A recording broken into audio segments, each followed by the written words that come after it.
Support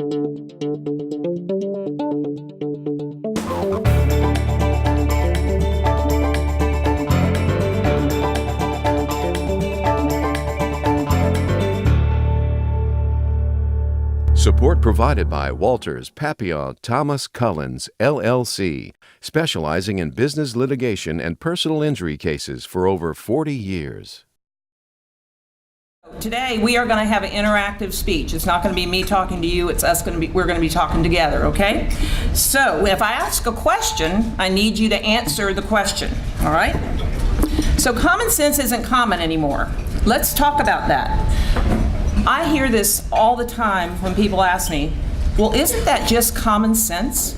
Isn't that just common sense? Well, let's talk about that and let's flesh it out a little bit. We're going to talk today about workplace common sense, challenges in the workplace, and solutions to those challenges. Those are the three areas that we're going to go through. So I'm going to tell you about a story. Well, before I do that, I'm going to read an excerpt.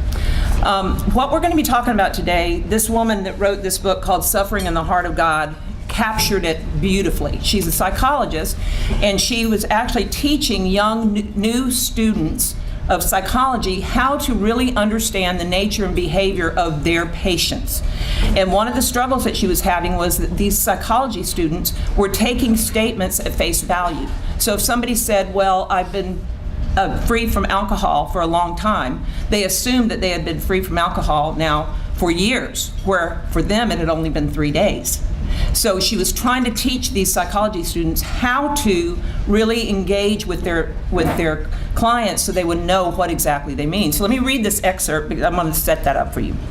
So she says, these assumptions that we make are based on their own life experiences, their own levels of struggle, their own access to energy and resources, and their own level of success. So let's go on and see what she says. We do this when we confront injustice. And this is where we set the same basic assumptions we had for people as they. When we assume people are they, right, not we or not us, then we categorize people in a different way. She goes on to say, if people worked harder, were more responsible, were not lazy, or simply thought differently, they would not be the victims of injustice. We end up holding children morally responsible for sexual abuse. Victims are blamed for rape, and battered wives own their own husband's violence. She captured what we're going to talk about today beautifully, because we do tend to categorize people in certain ways based on our own experiences. And that's where we have to break down those barriers and start learning what goes on in people's lives. So we're going to talk about workplace common sense first. So I'm going to tell you a story about a lady named Sharon. Sharon was graduated top of her class from one of the local private universities here in Baton Rouge. She was an excellent student, she had excellent grades, and she was a perfect woman for the workplace. So she started interviewing, went to one interview, didn't get the job, went to another interview, didn't get the job, went to another interview, didn't get the job, and her counselor at school said, hey, something's wrong here. Why are you not getting the job? You're the perfect candidate for the workplace.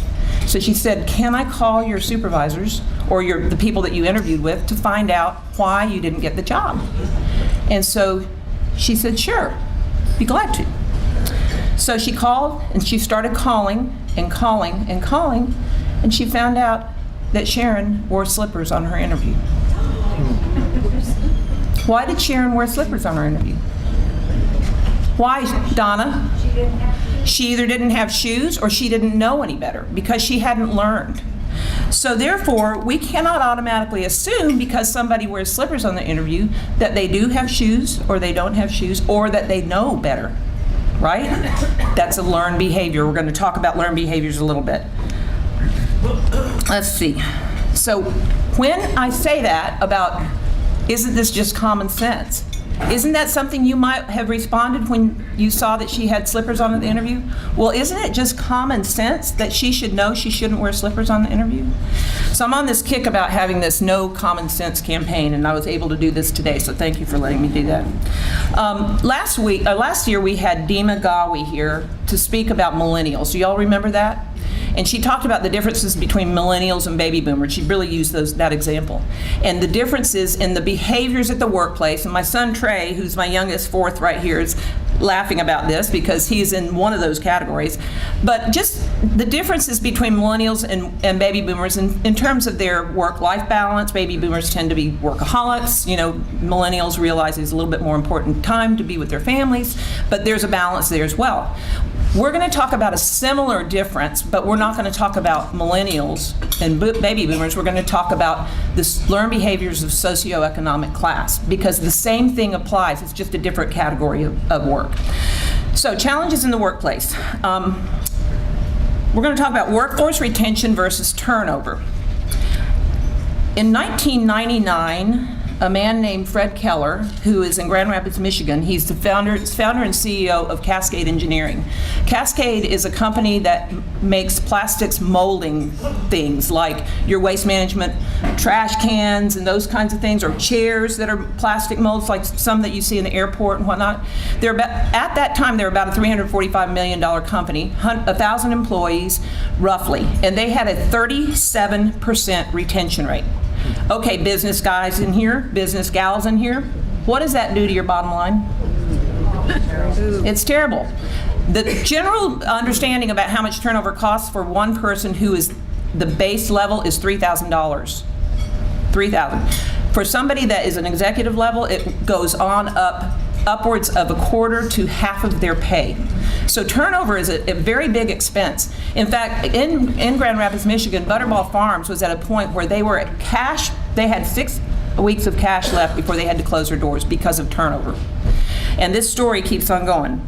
So Fred Keller was very interested in trying to help Grand Rapids because he found that his community, very much like Baton Rouge, was highly involved with welfare recipients, people not having jobs, not being able to work because of a lot of different things. And we're going to talk about what all those different things are.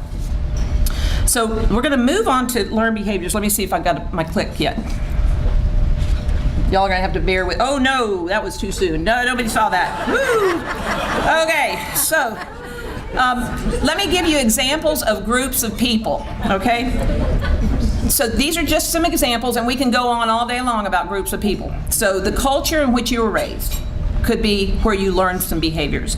The nationality that you have, your race, your gender, your school loyalty, your sorority or fraternity loyalty, your Artemis loyalty, your faith group, your socioeconomic status. I mean, we go on and on and on. Those things all carry learned behaviors in them. So let's take the culture in which you were raised. So I was raised in Japan, and I know one thing that's for sure is, where's Kathy? Catherine Martin. If I told Catherine Martin, I love your scarf, in Japan, she would have to give it to me. That's a learned behavior. It's a cultural thing. That's what you do.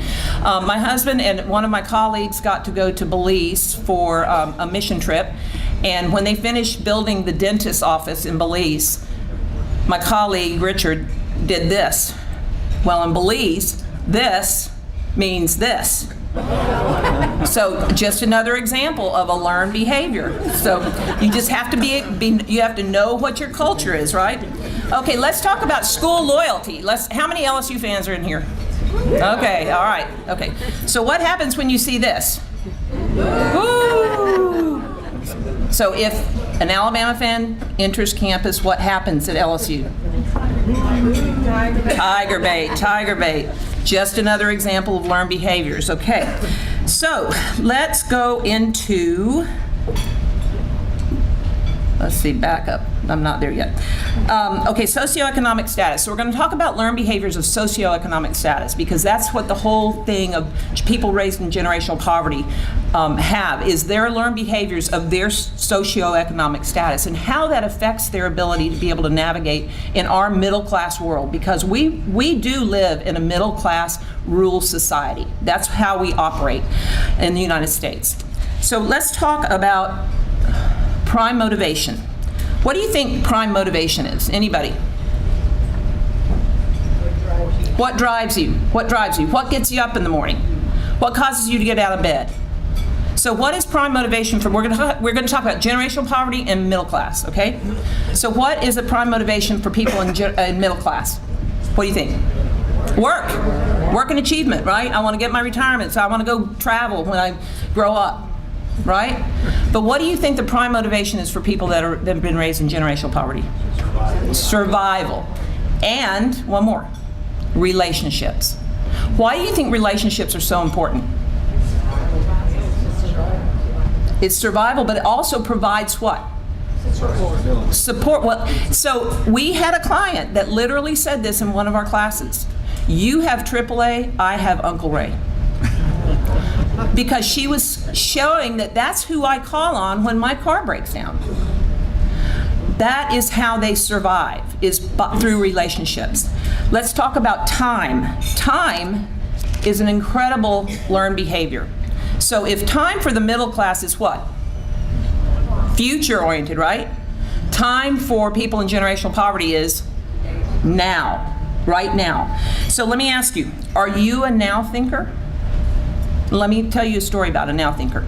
We work with a company here in Baton Rouge that unloads pipe, that coats pipe that goes through the crude oil or any other industry. They coat the pipe that goes through any kind of industry that runs pipe. Okay, so like crude oil or water or any other gas, natural gas. And they have to coat this pipe with a certain coating in order for it to withstand the environment, outside environmental things that cause it to, chip or get worse. Anyway, so this particular pipe company that coats pipe has the trucks come in, they unload the pipe on a elevator, that pipe goes down the elevator, and then it goes into the coating, and then after the coating, they have to put bumpers on the pipe. Okay, why do they put bumpers? So that it doesn't chip off, right? So the bumpers are made in a manner with rope, just regular rope that you would see in a shipyard or whatever. Well, their line was shutting down 3 or 4 times a day. Okay, everybody that knows business, what happens when your line shuts down? You lose money. They were losing money. So when we went in and we started doing some training, we started talking to them about what they were doing, and they identified this as a problem. And so our trainers, one who's here right now, said, have you talked to them about the rope? And they said, why are you stopping your line? Because they ran out of rope. Well, why they run out of rope? Because they're now thinkers. They don't think ahead, I need rope, so I'm going to shut the line down, I'm going to go get the rope, and then I'm going to bring it back. Because they don't think that way. So now if you can help your employees think forward thinking, then you can help keep your line from shutting down, right? But the supervisors and managers had no idea that's why. They just thought they didn't have any common sense, right? Okay, that's one story. Let me see. Let's talk about fate. A lot of people that are raised in generational poverty feel like they are fated, that they have no control of their lives, and rightfully so. Because oftentimes what happens to them doesn't matter how much they try, they still can't get anywhere. And let me read you one more line out of this book. She really summed it up. You can do right and still have everything turn out wrong. You can do right and still have everything turn out wrong. And her example, this is a Christian book, so I don't want to harp on that, but her example was Jesus was the perfect person, and look what happened to him. So the point is, people feel fated, especially the people that are raised in generational poverty, and they don't have any way to get out of where they are. And so that's why sometimes you see people say, well, I'm going to give up. I'm not going to try anymore. I'm done, because it doesn't matter how hard I try, nothing gets better. The last thing is worldview. I want to tell you all a couple stories about worldview. One of the ladies that was our client lived in the 70805 zip code. That's where we're located. She had never left the 70805 zip code. We got her into our classes, started training her, started coaching her. She met with our coaches, and one of the things we said is, we've got to get you outside of the 70805 zip code. So for the first year, she went downtown to see the fireworks for July 4th. The next year, she set her goal to get out of the state. Do you know this woman has more in her checking account today than I do? Because she learned about these things that nobody had ever taught her. Another story, I'm going to read to you an excerpt out of The Advocate, and this was a few years back, but of the 325 members of the LSU Tiger Marching Band who are leaving Baton Rouge today for Ireland, and will march in Dublin's annual St. Patrick's Day Parade on Monday, fewer than 40 of them have ever traveled overseas before. Keep in mind, 325 members, okay? This is really why the trip is so special. This will open many of our students' eyes to global issues, studies, and travel. For 133 of the LSU band members, today's transatlantic flight is the first time they've ever been on an airplane. For 263 of them, the trip marks the first time they had to apply for a passport, and for 291, it's the first time they'll make an overseas trip. That's worldview. If you don't have a worldview, what do you expect to see? So if you're living in generational poverty and you're living in a community that all you see is more of what you are around you, how are you going to know that there's anything different out there? You don't. You have to introduce this. This has to be taught. We're going to go on to language and language structure and syntax. I see Dr. Stuart Gordon here, and he spoke last year also on children's brains and how they develop between 0 and 3. And there was a study that was done by Hart Risley, 2 psychologists, studying for 36 families for 36 months the language skills of people from welfare, blue collar, and white collar. That was their diagnosis of each group, so I can't change that. What they found, and this is going to be astonishing to you if you can see it, children who were raised with white-collar families have a working vocabulary of half of their parents of 1,116 words. Let's jump down to poverty. Parents of the children who are raised in generational poverty have a working vocabulary of 600 words. That is less than the working vocabulary of blue-collar children. So how in the world do you expect to communicate with somebody who's been raised in generational poverty the way that we think we should communicate? There's another company in North Baton Rouge, Scotlandville, that loads pipe on and off of rail cars. And this particular company, they were paying $36 an hour for a job. They hired everybody from Scotlandville was hired for this job. They had 100% turnover in 1 year. 100% turnover in 1 year. Why? Who knows why? Because their supervisors didn't know how to communicate. Not because the employees didn't know how to communicate, the supervisors didn't know how to communicate. And let me show you a little bit about that. So I went to a class at a local vendor here in town and took this advanced interpersonal communication skills. And there is a business in town, a retail business, that also sent some of their employees through a class that was very similar to this. Their employees were raised in generational poverty.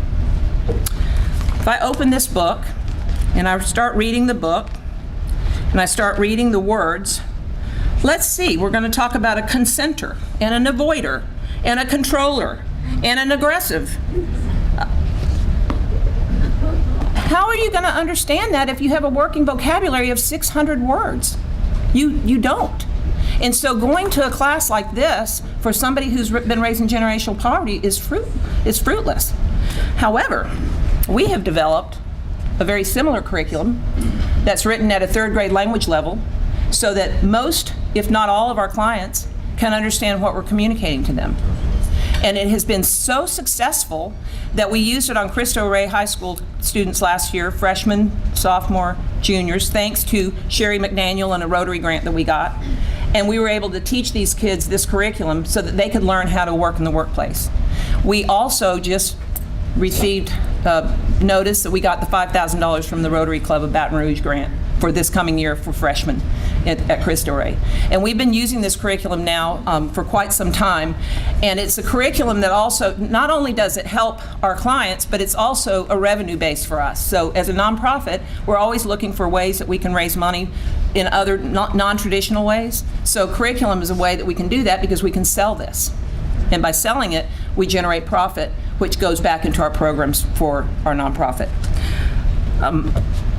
Let's see, how much time do I have? Not much time, so I'm going to move on. So let's talk about solutions to the challenges. So remember we talked about Fred Keller and Cascade Engineering? So what did he do? He didn't quit when he found out that his retention was 34%. Remember I told you that I think it was John who talked about Cascade already. I haven't talked too much about it. But anyway, their 34% retention rate was in 1999. Fred Keller said, we're going to keep on working and we're going to fix this. So what he did was, the first thing he did was he trained his managers and supervisors. He said they have got to have diversity. I don't know if I have the slide. I'm really messed up my slide, so y'all have to bear with me. So they did diversity training, they did all kinds of professional development training, communications training, so that their managers and supervisors could understand what the challenges that their employees were facing, and that was a requirement for them to go through that. Once they did that, he put in a support structure for his employees. Training for his employees, I'm talking about his line supervisors and line employees, coaching for his employees, and advancement opportunities. Once he was able to do that, what do you think happened? Retention started going up. So in 10 years, he went from a 37% retention to a 97% retention. And now over 800 employees are off public assistance. So in 2012, I went and visited Cascade Engineering and another organization in Grand Rapids called The Source, and saw how they were doing that. And I said, you know what, we're doing that here in Baton Rouge. We're already doing what they're doing here in Baton Rouge. It just doesn't have a name, but that's what we're doing. And so we were able to publish our curriculum last year for the first time. We've been working on it for 10 years. That has been really successful, and I'm going to talk about what does all this have to do with Baton Rouge. So the Way to Work Sustainable Workforce Solutions is our division of our workforce retention program. We work with companies and individuals on helping them with workforce retention. We work with corporations that want to understand why they're having a problem with turnover, particularly with employees of generational poverty. So the things that we do, we have corporate consulting. We will review your corporate culture. If your corporate culture does not want to engage in something like this, then we say thank you very much and we leave. Because the top people of the company have to have buy-in. If the top people of the company don't have buy-in, then it's not going to work. So we require that before we even talk to another company.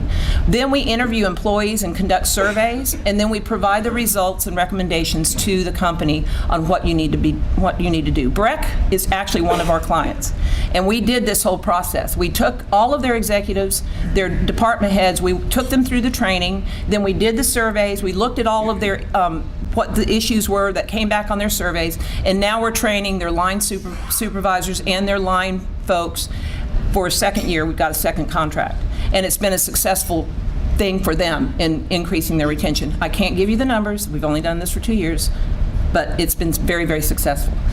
Then excuse me, I lost a slide here. Another thing that we do is corporate training. So we have Understanding the Dynamics of Poverty. It's a 6-hour workshop that anybody can come to that. It's a professional development workshop. We do charge for it. And you learn about these things. We flesh this out a lot more. We also have Understanding Your Workforce. That's the workforce training for supervisors and managers, so they can understand the challenges that their employees are having in the workplace. And then we have employees going beyond, employees achieving more. And this is a 40-hour workshop series that we take our clients through. Our Lady the Lake clients, our Breck clients, all of the people that we are serving. Right now we have trained 345 companies throughout the state and roughly 2,700 people. So it's a pretty significant statewide campaign here. The thing that we do with corporate coaching is we provide our clients with a finance coach, a success coach, and a career coach. And we've got at least one right here. Yolanda. Yolanda is our success coach. Thank you. And Richard in the back just walked up, and he is our finance coach and one of our trainers as well. We help them be successful. And in just a second, you're going to hear from one of our clients. Our current clients are Lady of the Lake Regional Medical Center, Baton Rouge Parks and Recreation, AmeriHealth Caritas, Louisiana Board of Regents, Cristo Rey Baton Rouge, it's not on there, We have a project going on in Greenville, Mississippi, where we're going to be training 600 to 1,000 veterans that are working in projects in Greenville, Mississippi. And so that's going to seriously impact Lake Providence, Louisiana. And that's one of the most impoverished areas of Louisiana. And so we're really excited. We're planning on opening an office in Greenville. And Our Lady of the Lake has also asked us to entertain opening satellite office all throughout the state for us to work with their employees. So that's something that we've really been excited to do. These, by the way, in Greenville, the rate that these veterans are going to be paid, the minimum wage that they're going to be paid is $17 an hour with benefits. So this is an opportunity for veterans, even if they're cutting grass, they're going to be getting paid $17 an hour. So it's an incredible opportunity. I'll be glad to talk to you about it afterwards if you're interested in knowing more about it. So I'm almost to the end, and I just wanted to say one thing, if I can get through it. Before I come to you, Mary. I just want to dedicate this to my dad. He had a stroke on Monday and doesn't look like he's going to make it. And my dad always taught us that whenever you had relationship problems, you do the love attack. I love you, I need you, you're beautiful. So Daddy, I love you, I need you, you're beautiful. And thank you. I'm going to tell you two stories, and then I want Mary to share her story. Betty was hungry. Betty came to our food pantry and needed food. One of our volunteers recognized Betty and recognized her potential, so she referred her into the Way to Work. Betty went through 2 of our 40-hour workshop classes. She was coached by our finance coach, by our success coach, and by our career coach. Betty got a job at LSU. Betty paid off her mortgage. Betty is living the American dream. Derek was one of the young men at Cristo Rey when we first got there last August. All hands on deck. We were doing massive amounts of training. Every single person in my office was training. We went into the classroom. We were there 70 minutes. We were like, I think 5 70-minute classes every day for multiple classrooms, so freshmen, sophomore, juniors. And David and I were in this particular class, and this young man was sitting with his hood over his head, with his backpack around him like this, slumped down in his chair. You could barely even converse with him. In fact, you couldn't, because he was so closed off. And as we were going through this curriculum, and as we were loving on him, in 2 weeks, his demeanor changed completely. This was a freshman. Think about that. Think about how big that impact was.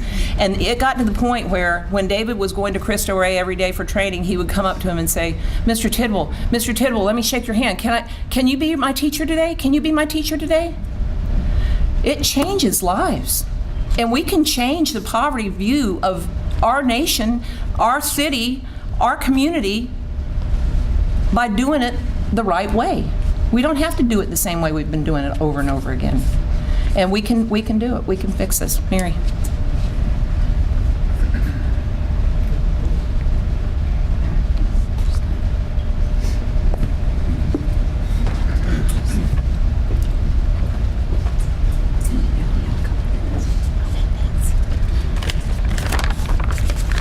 Good afternoon, everybody.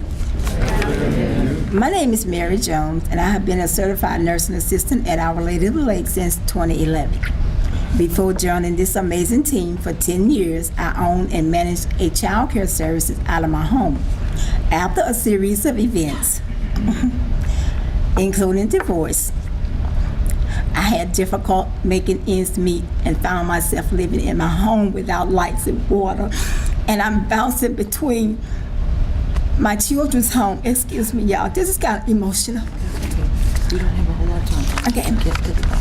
And one day, while at the lake, a CNA mentioned a free CNA certification course offered. She provided information on where and how to apply. And at the time, I didn't think anyone would hire me, and I didn't pursue any applying immediately. Time passed, and I reached out to apply. And on the final day of accepting applications, I still remember my daughter driving me to submit my application before they closed. And soon after I learned that I had been accepted into the program, I was overjoyed with this opportunity. And at graduation, I was asked to read the ceremonial prayer, and I also received the Spirit of Healing Award. And the next move was sharing my skills. And then there was the UPS program through Team Link. That was with Our Lady of the Lake. In this program, I learned so much about myself and the importance of my attitude towards my own success. After I finished the program, I went on and took other classes. I took financial classes and I applied the skills taught. I entered the Way to Work program, which supported me in different ways. It helped me through difficult times. I received the one-on-one counseling and support. I learned how to be a better employee, how to save money, and how to bargain shop. I also participated in team building exercises. I remember completing an exercise with spaghetti and marshmallows, where we were challenged to build the tallest and the sturdiest building. It was challenging at first, but because we all worked independently, but we quickly learned that that was not the way. When we started to put our thoughts and our ideas together and we made the building stand. We came together as a team and accomplished our goals. The Way to Work program also provided a team to walk alongside you, people who support you before, throughout, and after completion. They continue to encourage and follow you up after you have completed the class. The program helped motivate and push me to do better. And as a result of the Way to Work class, since completion, I have been able to pay off debts, buy a house, and get my life back on track.